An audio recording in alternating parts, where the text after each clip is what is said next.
apakah masih berani katanya kelompok Imad, nah gitu bilangnya mereka itu kan begitu, untuk menyesatkan Fakih Muqaddam, kakek moyang kaum Ba'lawi itu. Coba ini dijelaskan ya, sekarang mereka itu bersorak gembira lah, seolah-olah mereka sekarang mendapat hujah baru, dalil baru untuk mengamankan nasab mereka.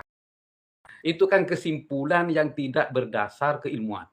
Jadi bagaimana tanggapannya Kiai katanya? Dia itu tanpa dia sadari pernyataan itu justru menusuk yang dia bela. Hendaknya para kaum kibin ini ya, para jongus-jongus Habib ini, ya stabri, membebaskan diri dari kesesatan Fakih Muqaddam itu. Bukan malah mendukung. Sebenarnya kalau mereka itu takut kepada Allah Subhanahu wa taala. Nah, di sini pecahlah pertempuran antara Sayyidina Ali dan prajuritnya dan juga Siti Aisyah Ummul Mukminin radhiyallahu taala anha wa ardhaha dengan prajuritnya. Ini yang disebut dengan perang Jamal, Ma'rukah Al-Jamal. Allah karim. Jadi para sahabat diadu domba, difitnah untuk berperang, teman-teman. Ini jangan sampai terjadi di Indonesia. 2019 hampir saja.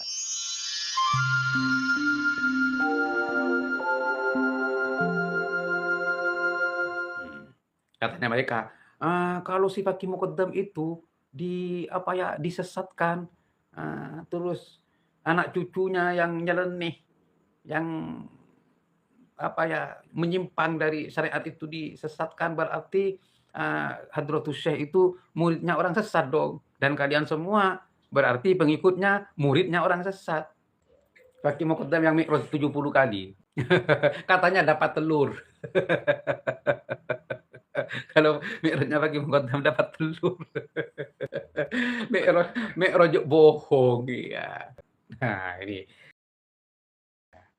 ini menjadi perdebatan sengit kemarin kan di antara Kiai Haji Imaduddin Utsman Al-Bantani dan Rumil Abbas. Tapi debatnya kan bukan langsung debat face to face kan ya. Bukan bertemu walaupun di media, ya hanya lempar video kan begini. Kiai Imad itu menulis artikel di channel RMI, kemudian dijawab oleh Rumil Abbas melalui video. Iya.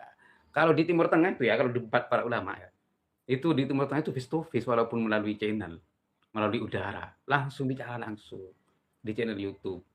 Nah, itu lebih gentle dia. Terus juga Kiai Nur Ihya begitu. Kemarin kan Kiai Nur Ihya ke sini kan. Dan kami menanyakan, apa sih sebenarnya duduk permasalahan yang menjadi pembahasan sengit di antara Rumil Abbas dengan Kiai Imad. Beliau hanya menyampaikan sekilas kalau ada sanad keilmuan yang ditemukan bahwa silsilah sanad hadis Hadratus Syekh itu bersambung kepada si Husain Al-Habsyi itu di Mekah katanya. Tapi yai kalau kalau diukur dengan abad ini banyak distorsinya. Oleh karena itu kalau begitu Kiai, ini kalau menurut kaidah mustalah hadis, kalau ada distorsi misalnya sampai 2 orang lebih ke atas itu disebut muqdol. 2 ini ya. 2 dihapus dari bawah, di tengah sampai itu katanya bahkan sampai lebih dari 8 orang yang hilang kalau memang itu diiyakan dan diterima. Waduh itu muqdol. Wal muqdol la yuhtajju bihi. Al hadisul muqdol au as-sanad al muqdol la yuhtajju bihi. Nah, yang distorsi itu, distorsi rawi dari 2 sampai atau lebih ya, itu tidak bisa dibuat hujah. Terus kalau tidak bisa dibuat hujah untuk apa diributkan kan begitu. Kalau ini sudah tidak bisa dibuat hujah. Nah, toh ya, kalau memang sanadnya itu sahih, katakanlah sahih, nggak apa-apa. Iya. Sanadnya kalau ada salah satu sanadnya Hadratus Syekh itu bersambung kepada salah satu tokoh Ba'lawi seperti Husain Al-Habsyi, katakan itu sahih, nggak apa-apa. Kami terima itu sahih. Tidak serta-merta sanad itu akan menyandra atau menyimpulkan kalau Hadratus Syekh itu akidahnya itu sama dengan kaum Ba'lawi. Tidak seperti itu. Di dalam akidah Ahlussunnah wal Jamaah, kecuali dalam Syiah. Kalau di dalam akidah Ahlussunnah wal Jamaah tidak seperti itu. Nah, ini. Dari Sahih Muslim itu ada 8 hadis yang terhendus Syiah dalam kitab Sahih Muslim. Apakah dengan adanya hadis atau hadis yang ke-8 itu yang mendukung Syiah, lalu Imam Muslim divonis orang Syiah? Tidak. Tidak pernah para ulama dari Ahlus Sunnah wal Jamaah yang memvonis atau menuduh Imam Muslim itu adalah Imam Syiah. Tidak. Nah, di sini ya, karena ada salah satu sanadnya Hadratus Syekh itu. Nah, kemudian diklaim kalau Hadratus Syekh itu pengikutnya Habib. Bukan seperti itu. Nah, makanya pemahaman dangkal dan pengetahuan yang pendek dari kaum kibin ini ya, apakah masih berani katanya kelompok Imad, nah gitu bilangnya mereka itu kan begitu, untuk menyesatkan Fakih Muqaddam. Jadi kalau Fakih Muqaddam disesatkan karena ada salah satu sanad Hadratus Syekh tersambung kepada anak cucu Fakih Muqaddam, secara otomatis Hadratus Syekh sama seperti si Fakih Muqaddam. Tidak, kalau di Ahlus Sunnah tidak seperti itu. Baik, algojo kaum Habib itu di dalam membela nasab mereka dan membenarkan bahkan mendukung atau mengimani ya klaim-klaim khurafat kakek moyang kaum Ba'lawi yang menyesatkan itu dibela dengan sanad keilmuan Hadratus Syekh kayak Haji Hasyim Asy'ari yang diklaim oleh mereka tanjakan nasab bukan nasab, tanjakan silsilahnya itu kan bersambung kepada Husain Al-Habsyi yang katanya mufti Makkah. Perlu dipahami tentang mufti Makkah ya. Dulu katanya ceritanya ya, Masjidil Haram itu panggung-panggung atau mimbar-mimbar fatwa itu disediakan dari 4 mazhab oleh Gubernur Hijaz atau Gubernur Mekah waktu itu. Siapapun yang datang ke Mekah mau berfatwa di mimbar fatwa itu yang disediakan oleh pemerintah waktu itu, siapapun bebas. Baik tamu Allah, dalam hal ini hujjat ya, jamaah haji, ataupun mu'tamirin, atau bahkan yang pelancong di sana mau berfatwa atau mengajar atau menyampaikan narasi-narasi ilmiahnya waktu itu bebas siapapun. Ini saya langsung dengar langsung dari guru saya, Syekh Muhammad bin Alawi Al-Maliki Al-Hasani. Jadi siapapun yang mempunyai kapasitas keilmuan untuk berfatwa dipersilahkan. Begitu. Itu teman-teman ini. Nah, jadi kalau dulu di era Ottoman itu dikenal sebagai mufti Mekah ya jangan digambarkan seperti sekarang, oh ini mufti resmi dari pemerintah atau diangkat di pemerintah, tidak seperti itu gambarannya. Dan salah satunya ya kaum Ba'lawi berlomba-lomba untuk menyampaikan fatwanya agar menguatkan posisinya itu ya di kalangan kaum muslimin waktu itu. Jadi berlomba-lomba untuk duduk di meja fatwa tersebut. Begitu teman-teman. Jadi dikenal sebagai mufti Mekah itu dulu ya.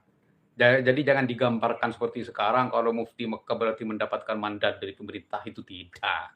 Kan ceritanya tidak viral kan, hanya di kalangan mereka mufti Mekah, mufti Mekah. Seandainya itu mufti resmi, ya mungkin pemerintah akan mendokumentasikan itu pasti, dan para sejarah-sejarah Mekah itu akan menulisnya. Karena Mekah dan Madinah itu memiliki kitab sejarah yang ditulis. Di antaranya dulu yang menulis adalah Zuhair Qutbi. Zuhair Qutbi itu rumahnya di belakangnya pondoknya Syekh Muhammad bin Alawi Al-Maliki. Seorang pemuda yang hebat, Zuhair Qutbi itu juga kritis. Ya, juga kritis. Itu menulis semua yang menjadi mufti di Mekah itu. Begitu. Jadi mungkin ya Al-Habsyi itu Husain ya hanya pernah berfatwa sebagaimana para ulama dulu pernah berfatwa atau pernah singgah atau pernah mengajar, dan mengajar pun dulu di Masjidil Haram itu bebas. Ya, mengajar. Nah, mengajar itu juga bebas. Baik, kembali ke sanad. Sanad keilmuan ini kan ya yang dibuat alat untuk para pembela Habib ini. Di dalam membenarkan nasab mereka. Itu Hadratus Syekh berguru kepada Husain Al-Habsyi, salah satu Ba'lawi. Berarti mengakui nasabnya. Nah, sebagaimana juga yang didakwahkan atau dituduhkan kepada Syekh Nawawi Al-Bantani. Syekh Nawawi Al-Bantani itu juga berguru misalnya, atau ada salah satu sanadnya itu yang melalui Syekh Hasan Al-Badani bersambung kepada dua tokoh Ba'lawi, Seperti itu misalnya ya, misalnya. Nah, ini sangat keilmuan ya, sangat keilmuan itu kalau kita paham betul ya, tidak seperti pemahaman dangkal kaum Ba'alawi itu atau pengetahuan pendek para dongus-dongusnya itu yang hanya mengiyakan dengan husnudzon atau dengan oh kalau begitu begini, kalau begini begitu. Itu kan kesimpulan yang tidak berdasar keilmuan. Hmm. Baik, misalnya toh iya itu memang sangat bersambung kepada Hadratus Syekh, tidak tidak serta-merta kemudian mengeklaim kalau Hadratus Syekh itu akidahnya sama seperti akidahnya Fakih Muqaddam. Tidak, ya. Nah, untuk mengetahui itu ya kami harus membaca jejak-jejak dakwahnya dan jejak-jejak fatwanya dan juga rekam jejak kitab-kitabnya. Adakah di antara atau salah satu ya fatwa atau dakwah atau bahkan kitab dari Hadratus Syekh yang sepakat atau cocok dengan klaim-klaim huruf kakek moyang mereka? Tidak akan pernah ditemukan. Dan tidak pernah ada itu ya. Tidak pernah ditemukan.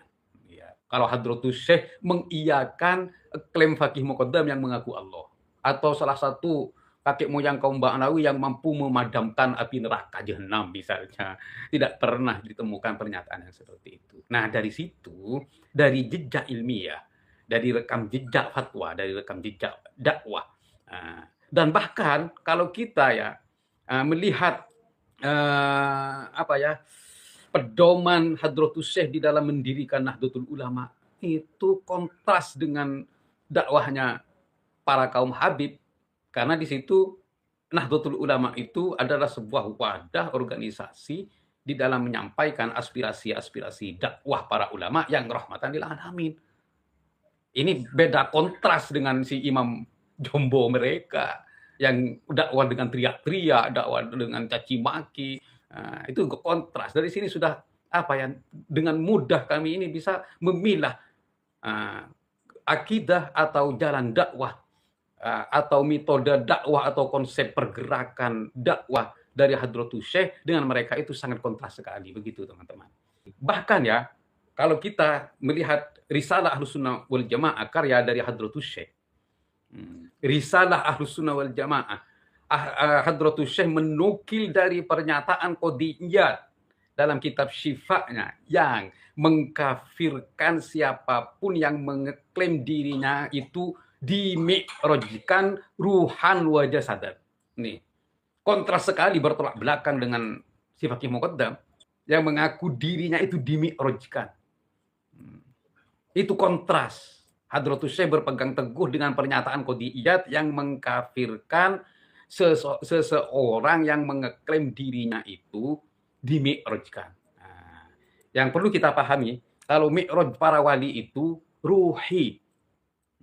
Itu yang dibahas secara luas dan tuntas oleh Imam Qushairi dalam kitab Isra Mi'rajnya. Ya, ada 3 hal katanya Imam Qushairi.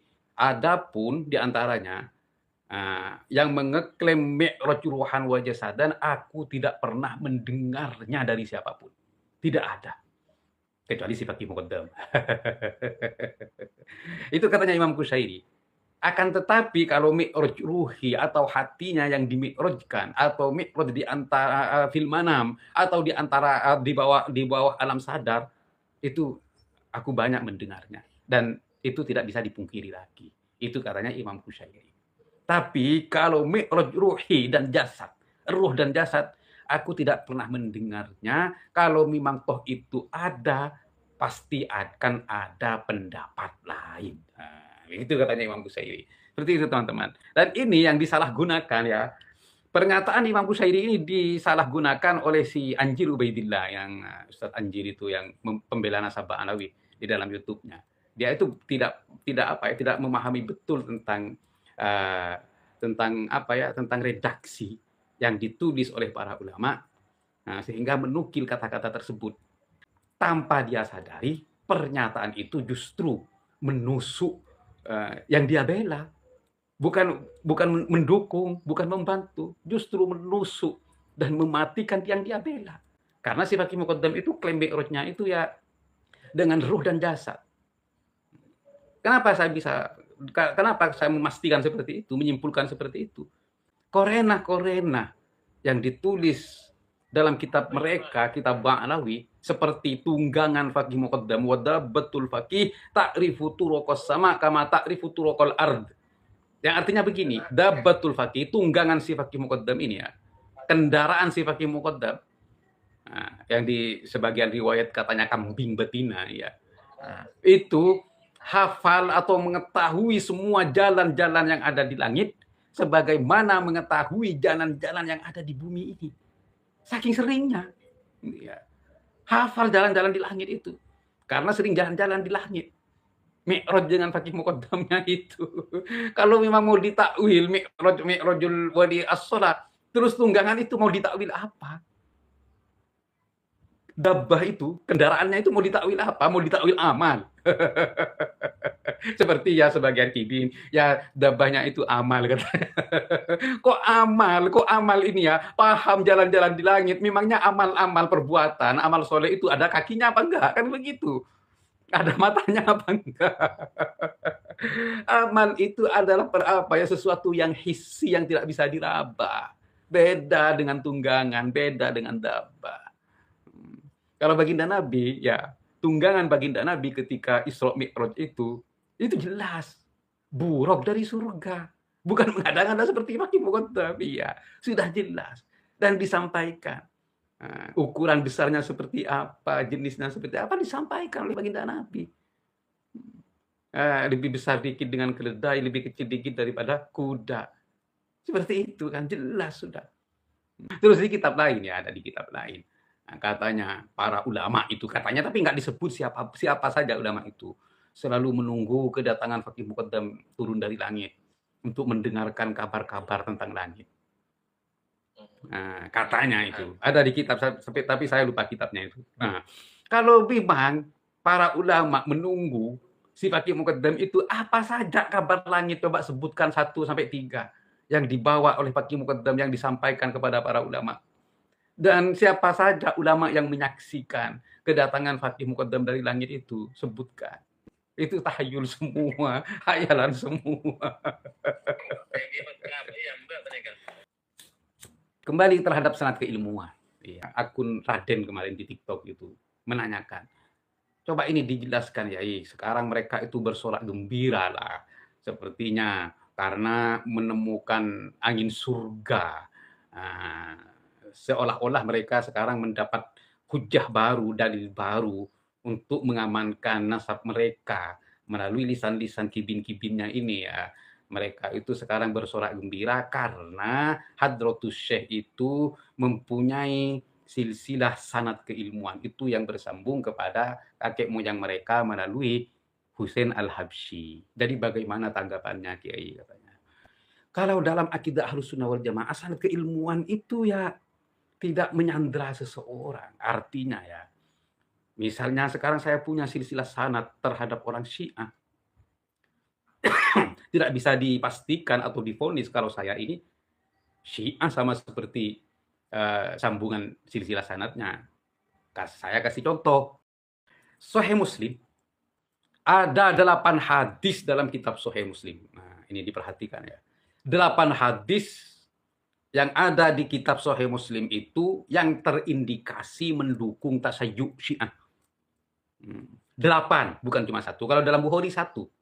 Kalau dalam Sahih Muslim 8. Iya. 5 di antaranya itu tidak disohehkan, tidak dibenarkan oleh Imam Muslim. Tapi yang 3 ini. Nah, di sini katanya para ulama hadis, ya biasalah Imam Muslim itu manusia, ya mungkin 3 ini adalah merupakan kesalahan dari Imam Muslim. Ini dicatat ini. Jadi 3 itu disohehkan. Baik, apa yang 8 hadis itu yang terindikasi tasayyuh? Yang pertama, hadis la yuhibbuka atau la yuhibbuni illa mu'minun wa la yubghiduni illa munafikun. Di dalam hadis ini terdapat 2 rawi yang bermasalah. Siapa yang pertama? Al-A'mash. Ya. Jadi Anil A'mash. A'mash ini dikenal sebagai rawi mudallis. Nah, di sini. Mas ini dikenal kadang-kadang ya, ingin meninggikan sanad keilmuannya itu dipotong satu, dihilangkan satu. Dan Mas ini dikenal sebagai Yu'an-an katanya. Nah, jadi jarang sekali menjelaskan pendengaran hadis itu dari siapa yang dia ambil atau dari gurunya ya kalau sekarang. Nah, jadi Anil A'mash an Adi ibni Thabit di sini. A'mash Yu'an di sini. Nah, ini yang dianggap masalah oleh para ulama hadis ya. An Adi bin Sabit, dari Adi bin Sabit. Saya kaji Adi bin Sabit itu siapa? Kok ini bisa dipersoalkan? Nah, ternyata dalam kitab Ar-Raudul Anik tulis karangan doktor siapa itu orang sekarang juga orang kontemporer juga saya temukan itu ternyata Adi bin Sabit ini yang diceritakan oleh Al-Mas'udi. Adi bin Sabit ini, Adiyin bin Sabit ini termasuk tokoh Syiah atau yang paling menonjol dari tokoh Syiah di zamannya. Dan Adi bin Sabit ini imam di Masjid Kufah, masjidnya orang Syiah. Ad-Daraqutni, Imam Daraqutni ya, imam ahli hadis juga menyatakan Adi bin Sabit ini adalah Syiah al-mufrid, Syiah yang berlebihan. Nah, terus Ibn Ma'in juga salah satu dari imam hadis juga menyatakan Adi bin Sabit ini min ghulati Syiah, dari orang yang berlebihan di dalam bersyiah. Adi bin Sabit. Baik. Apakah bermasalah kalau memang Adi ini seorang Syiah? Apakah bermasalah? Nah, di sini kita harus kembali kepada kaidah mustalah ilmil hadis. Begitu teman-teman. Kita harus kembali. Dalam mustalah al-hadis, la yuhtajju li mubtadi'in. Yang artinya tidak bisa dibuat hujjah riwayat seorang mubtadi' ahli bid'ah. Nah, Syiah itu dulu dicatat sebagai ahli bid'ah. Model baru dalam beragama dan berakidah. Karena akidahnya mereka beda dengan akidahnya para sahabat. Ya. Baik. Mubtadi. Jadi Adi ini tercatat dalam golongan mubtadi, ahli bid'ah. La yuhtajju li mubtadi'in alladhi yarwi hadithahu, yang menceritakan hadisnya sedangkan apa yang diceritakan itu cocok dengan perbuatan bid'ahnya. Di sini tidak bisa dibuat hujjah dan tidak bisa dibuat dalil. Begitu teman-teman. Jadi orang ahli bid'ah kalau yang diceritakan, yang diriwayatkan cocok dengan perbuatannya, maka tidak bisa dibuat hujjah dan tidak bisa dibuat dalil. Ini di sini cocok. Matan hadisnya ya, isi hadisnya. Kalau tidak ngerti matan ya, isi hadisnya ini memang condong terhadap tasayyuh. La yuhibbuni illa mu'min wa la yubghiduni illa munafiq. Ini kalau disohehkan, ini kalau diiyakan, maka hadis ini akan berkonsekuensi untuk memunafikkan setiap sahabat yang bertentangan dengan Sayyidina Ali bin Abi Thalib. Di antaranya sahabat Muawiyah yang paling terkenal berseteru dengan Sayyidina Ali bin Abi Thalib, bahkan sampai berperang di perang Siffin. Maka kalau hadis itu disohehkan, diiyakan, maka akan menganggap Sayyidina Muawiyah karena sudah berseteru dengan Sayyidina Ali, waliyadzubillah, dianggap munafik. Ini bukan akidah Ahlussunnah wal Jamaah. Kalau Ahlussunnah wal Jamaah ya yang sudah masyhur, wa ma jara bainas sihabi naskutu. Apa yang terjadi di antara sahabat kami diam. Itu mazhab Ahlussunnah wal Jamaah. Perpecahan, peperangan, kegaduhan yang terjadi di kalangan sahabat, kita diam. Karena sahabat ini adalah sebaik-baik generasi yang diumumkan oleh baginda Nabi besar Muhammad SAW melalui lisannya. Khairul quruni qarni, tsummal ladzina yalunahum, tsummal ladzina yalunahum, tsummal ladzina yalunahum. Sekarang datang orang yang setelahnya, yang merasa dirinya lebih baik daripada sahabat, yang sudah ditetapkan oleh baginda sebagai sebaik-baik generasi, kok generasi setelahnya malah ingin menghakimi generasi para sahabat yang hidup bersama baginda Nabi besar Muhammad sallallahu alaihi wasallam. Begitu teman-teman. Nah, baik, ini hadis yang pertama dari 8 hadis yang terindikasi tasyayyu, mendukung pendapat Syiah. Terus, yang kedua, siapa yang berseteru dengan Sayyidina Ali? Sayyidina Thalhah dan Sayyidina Zubair. Sayyidina Thalhah dan Sayyidina Zubair itu setelah Sayyidina Utsman dikudeta, kemudian dibunuh, maka Sayyidina Thalhah dan Sayyidina Zubair dengan beberapa orang-orang kepercayaannya itu menyusul Siti Aisyah yang sedang berhaji waktu itu. Kemudian menyampaikan peristiwa tragedi kudeta Sayyidina Utsman dan bahkan pembunuhan Sayyidina Utsman. Siapa yang mengkudeta Sayyidina Utsman? Kelompok Khawarij. Apa Khawarij itu? Khawarij keluar dari kepemerintahan Sayyidina Utsman. Pemberontak. Kalau bahasa sekarangnya ya. Nggak apa-apa dibilang pemberontak. Memang mereka pemberontak. Akhirnya Sayyidina Thalhah dan Sayyidina Zubair ya mengusulkan kepada Ummul Mukminin Siti Aisyah radhiyallahu taala anha untuk jangan pergi ke Madinah, jangan pulang ke Madinah. Ayo kita pulang ke Basrah dan bergabung dengan gubernur Basrah. Kemudian menuntut para pengunjuk rasa itu, menuntut perbuatannya karena sudah lancang mengkudeta Amirul Mukminin dan bahkan membunuh Amirul Mukminin. Ini ya, damal haram katanya orang Arab. Ini darah haram untuk dibunuh. Sayyidina Utsman itu kan seorang pemimpin presiden, dibunuh. Dibunuh di hari haram, tanggal 8 Dzulhijjah. Sebelum para jemaah haji berwukuf, dan di Syahril Haram, di bulan haram, yaitu bulan Dzulhijjah, Sayyidina Utsman dibunuh. Oleh karena itu, Siti Aisyah dengan rombongan mengikuti syarat dan usulan Sayyidina Thalhah dan Sayyidina Zubair pergi ke Basrah.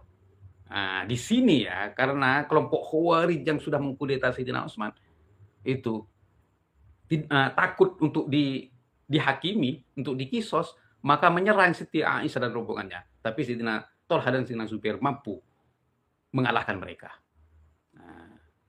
Sampailah kabar itu di Sayyidina Ali bin Abi Thalib radhiyallahu taala.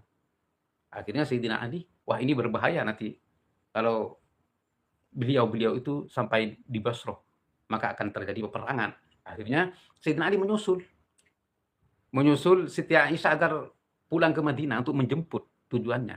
Tapi di sini kelompok Khawarij yang licik ini, pengadu domba, pemecah belah, ikut. Sayyidina Ali tidak mau bawa orang banyak karena tujuannya hanya ingin menjemput Siti Aisyah. Tapi kelompok Khawarij ini terus banyak ikut Sayyidina Ali. Nah, di sini kan kelompoknya Siti Aisyah curiga kan. Kalau mau menjemput kok masa bawa prajurit yang banyak. Nah, di sini akhirnya setelah di Bi'rul Hau'ab, Siti Aisyah ini istirahat di situ. Hau'ab ya. Ada hadis ya, katanya para peneliti ya, saya tidak mengiyakan itu. Kalau hadisul Hau'ab itu hadis palsu, hadis maudhu, dibuat-buat. Karena saya belum meneliti, saya tidak berani mengatakan itu. Ya. Jadi di hadisul Hau'ab itu katanya baginda Nabi berpesan kepada Sayyidina Ali dan juga kepada Siti Aisyah, kamu akan berseteru dengan Ali. Oleh karena itu, ketika kamu Aisyah sampai di sumur Hau'ab, kemudian ada anjing menggonggong, pulanglah. Pulanglah, karena kalau tidak pulang bahaya. Katanya itu ya. Terus para sejarawan yang terkontaminasi dengan hadis itu, Siti Aisyah beristirahat, ternyata ada anjing menggonggong, katanya. Terus akhirnya Siti Aisyah bertanya, ini di mana? Ini di Hau'ab. Waduh, saya ingat dulu baginda Nabi pernah bersabda, ayo kita pulang. Katanya ini kan akan menjadi musibah besar, perseteruan besar di antara saya dengan Sayyidina Ali. Dengan Ali. Akhirnya kata Sayyidina Zubair, ini sudah dekat. Sayang sekali kalau kita kembali. Kami sudah terlalu jauh. Janganlah, nggak apa-apa. Nah, akhirnya Sayyidina Ali dekat sudah dengan Siti Aisyah dan mengirim utusan Sayyidina Ali untuk berdamai dan untuk pulang ke Madinah. Saya lupa siapa yang diutus Sayyidina Ali, salah satu sahabat itu. Kemarin-kemarin saya masih hafal namanya. Akhirnya Siti Aisyah sepakat dengan sarannya Sayyidina Ali, Sayyidina Thalha dan Sayyidina Zubair sepakat. Artinya berarti beliau-beliau itu berdamai. Begitu teman-teman. Baik. Nah di sini kelompok Khawarij tidak terima. Waduh ini kalau Sayyidina Ali dengan Siti Aisyah ini berdamai, ya habis kita nanti. Kita akan dihakimi dan kita akan dikisos, minimal dipenjara. Wah pokoknya dua kelompok ini jangan sampai berdamai.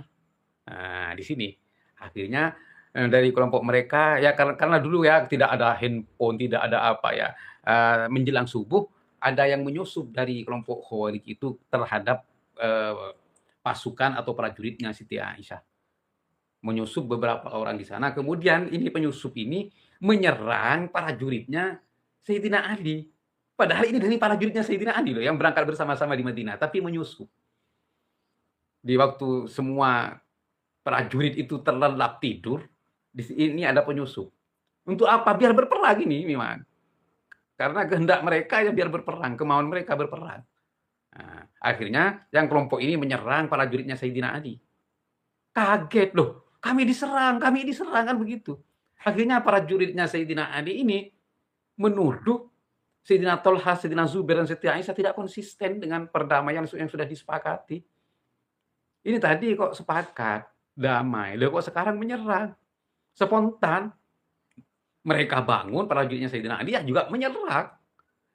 Nah, di sini pecahlah pertempuran antara Sayyidina Ali dan prajuritnya dan juga Siti Aisyah Ummul Mukminin radhiyallahu taala anha wa ardhaha dengan prajuritnya. Ini yang disebut dengan perang Jamal, Ma'rokah Al-Jamal. Allah karim. Jadi para sahabat diadu domba, difitnah untuk berperang, teman-teman. Ini jangan sampai terjadi di Indonesia. 2019 hampir saja Indonesia diadu domba. Rakyat dengan pemerintah diadu domba.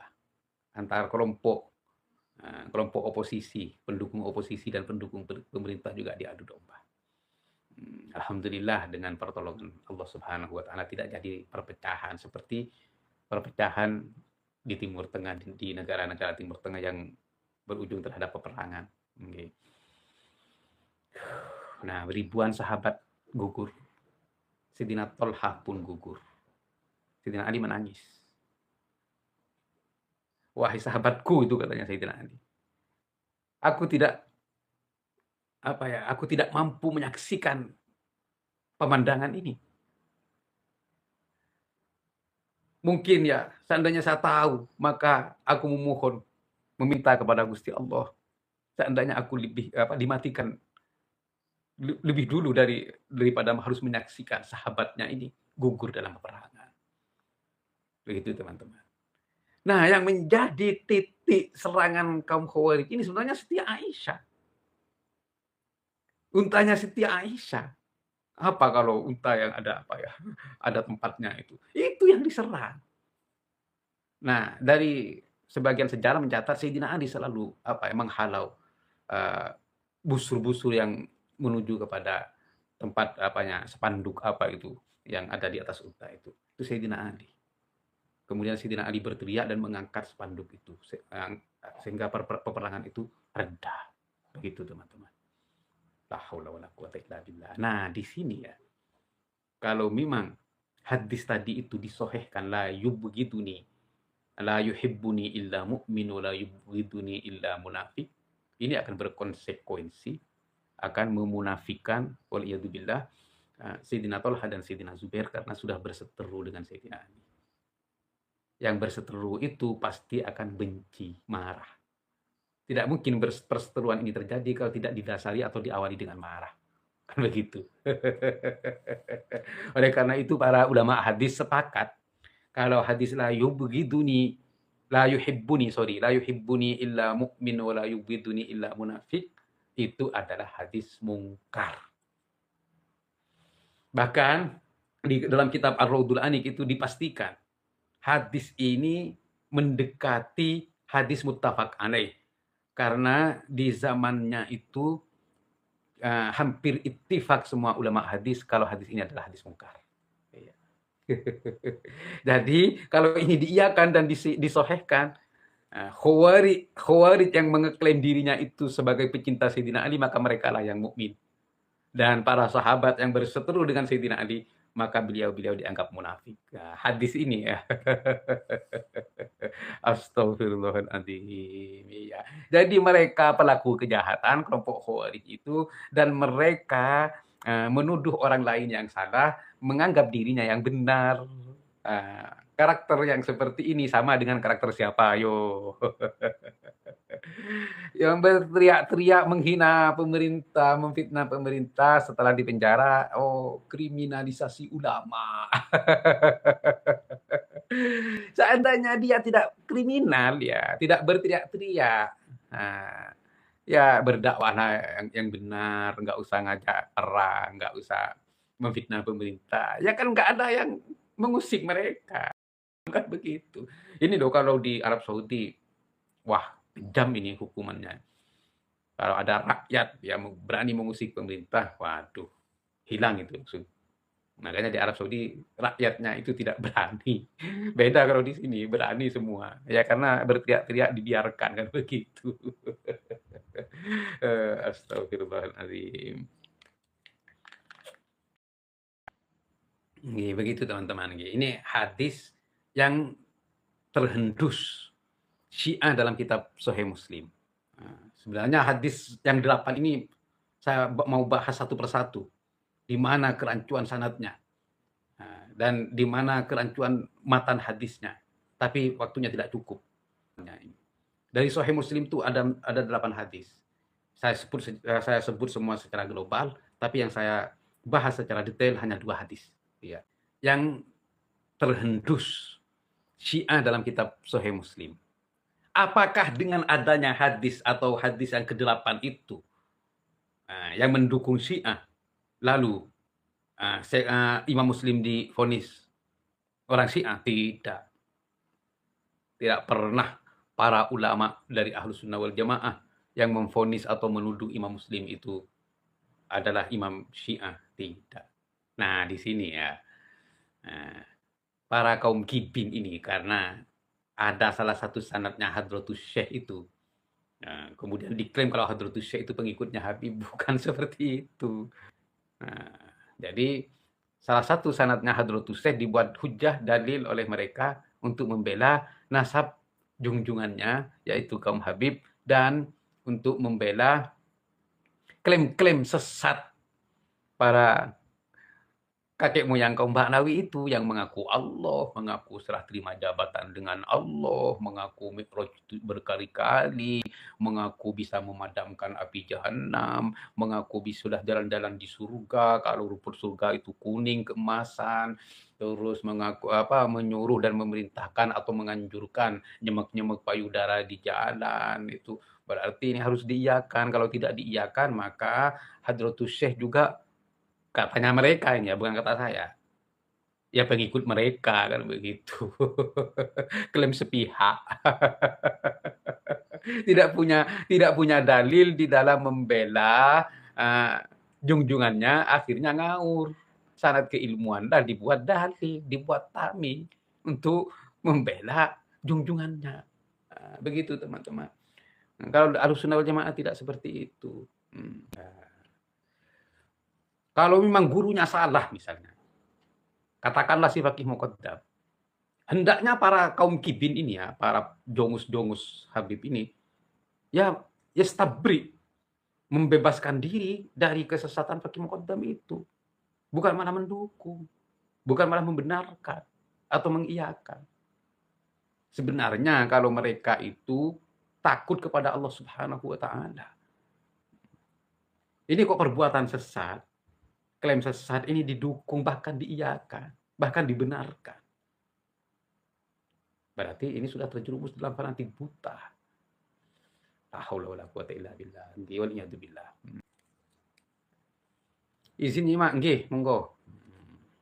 Jadi kalau ada teriakan kalau salah satu sanad Hadratus Syekh itu bersambung ke salah satu habib, kemudian dengan itu akan menyesatkan Hadratus Syekh, itu pendapat yang tidak berdasarkan ilmu. Berarti bisa dipastikan itu adalah pendapat sesat. Jadi setiap hujah atau dalil baru dari mereka pasti akan kami kantar. Kami kantar itu dengan ilmu, dengan kaidah, dengan mustalah. Iya. Kami kantar dan kami hadirkan bukti-bukti perbandingan daripada ulama-ulama, baik ulama hadis maupun ulama fikih dan maupun ulama uh, ulama sejarah dan ulama akidah. Kami kasih perbandingan ini loh. Silahkan dengarkan. Kalau memang saya salah, salahkan, nggak masalah. Iya. Disalahkan dan dijelaskan di mana titik kesalahannya. Biasanya nanti kaji ulang. Kalau memang saya salah, nggak apa-apa. Qauli shawabun yahtamilul khata' wa qaulu ghairi shawabun wa qaulu ghairi khata'un yahtamilus shawab. Itulah manusia, katanya Imam Syafi'i. Terkadang ya, apa yang saya sampaikan ini benar tapi bisa salah, dan apa yang disampaikan oleh orang lain itu salah tapi bisa benar. Itulah pernyataan manusia, itulah kata-kata manusia. Tapi dijelaskan di mana titik kesalahannya itu. Video Kiai tidak pernah di kantor oleh. Enggak, saya masih menunggu itu ya. Iya, mudah-mudahan di kantor. Saya masih menunggu. Bagaimana diskusi tanggal 18 Januari? Tidak jadi. Ya. Ditunda dan sampai saat ini ditunda sampai kapan tidak ada konfirmasi. Takut? Ya. Sudah kami pastikan mereka takut. Tidak akan berani menghadapi kami. Ya. Jelas nggih? Tidak jadi. Sampai berapa hari ini saya tanyakan, kalau mau ditunda sampai kapan? Tidak ada jawaban. Ayo dong jawab kami. Mau ditunda sampai kapan? Tak gitu kan? Tidak ada, iya. Intinya takut sudah ya. Padahal kan sudah kami iyakan semua kan. Kemauan mereka mungkin ya dulu mereka itu biar kami takut kan. Moderatornya mereka, tempatnya mereka, terus penelitiannya mereka, biar kami takut. Iya. Akhirnya kami menolak. Kami iyakan semua. Nggak apa-apa, silahkan. Kalian semua yang ngatur, kalian moderatornya, nggak apa-apa. Padahal kan banyak yang berbisik, jangan Gus, bahaya ini, nanti dijebak. Enggak, saya nggak takut. Demi agama, iya, demi umat, saya akan terus menghadap apapun yang akan dilakukan oleh mereka. Akan kami hadapi. Iya. Orang Madura ini lebih baik putih tulang daripada putih mata. Saya iakan semua itu. Tunggu momen itu, Kiai. Iya, karena mereka takut terus mau apa kami. Tapi kami masih menunggu ya. Barangkali nanti mereka akan mengkonfirmasi Hamin 3 atau Hamin 4 atau Hamin 1 lah, nggak apa-apa. Kami akan berangkat kalau mereka ingin mengkonfirmasi itu. Ya. Berdebat dengan mereka tidak butuh persiapan, ya. Karena nasab dan hurufatnya memang jelas-jelas rancu dan hurufatnya itu jelas-jelas menyimpang dan menentang syariat. Ya, tidak butuh mutola'ah untuk menghadapi mereka. Dalilnya sudah jelas semua dan sudah di-save di sini semua. Nah, begitu. Mungkin ya mereka kan biar kami tidak ada persiapan mungkin ya. Ditunda dan tidak dikasih tahu ditunda sampai kapan, kan begitu.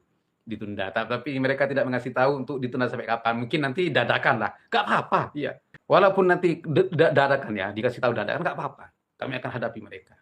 Nggak usah butuh persiapan untuk menghadapi mereka. Memang sudah jelas-jelas rancu, ya, dan jelas-jelas palsu, diisbat berdasarkan asumsi. Itu apa? Mau dalil apa? Yang mengisbat nasab mereka pertama kali itu adalah Syekh Ali bin Abi Bakar As-Sakron dalam kitabnya. Dan di situ kerancuannya jelas, nampak jelas. Kecuali orang-orang yang tidak mau melihat dan tidak mau membaca. Hanya husnudzon lah yang percaya. Seandainya membaca kitab Ali As-Sakron itu, pasti tahu kalau nasab ini diisbat berdasarkan asumsi. Tidak ada sumber yang valid dan tidak ada dalil yang pasti. Begitu teman-teman. Coba dari Pak Kiai yang mengadakannya. biar enggak mereka datang. Sudah, kami mengusulkan bahkan. Nah, kami sudah mengusulkan. Tak jamin keamanannya, tak gitu kan. Yai maaf, kok diskusinya mereka nggak mau tempat netral di kampus kami sudah serahkan kan kemarin itu kepada mereka.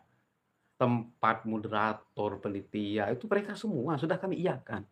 Ya, netral atau tidak netral, yang penting kami minta hanya di Surabaya. Begitu. Biar aksesnya mudah.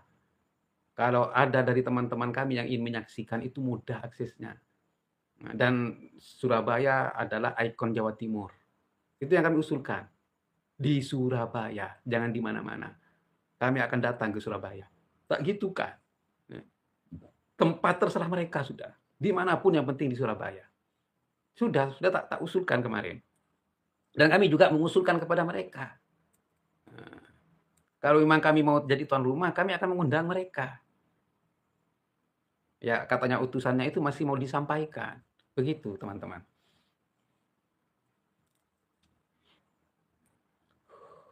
Karena kami, tujuan kami ini biar diskusi ini berjalan dengan lancar.